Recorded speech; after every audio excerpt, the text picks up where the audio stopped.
yarası kabuk bağlamayan bir düşe sarıldım.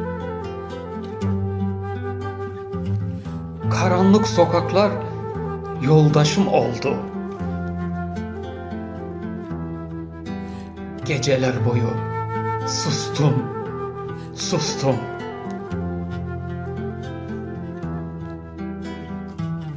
İnsanlığa dair kaç kez tutsak kaldı dilimin ucunda çaresiz bekleyişleri.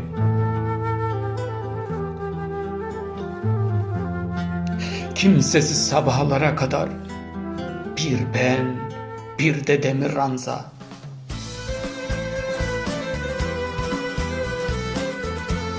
Yarımdı hep gülüşlerim, bir çıkmaz değildi düşlerim.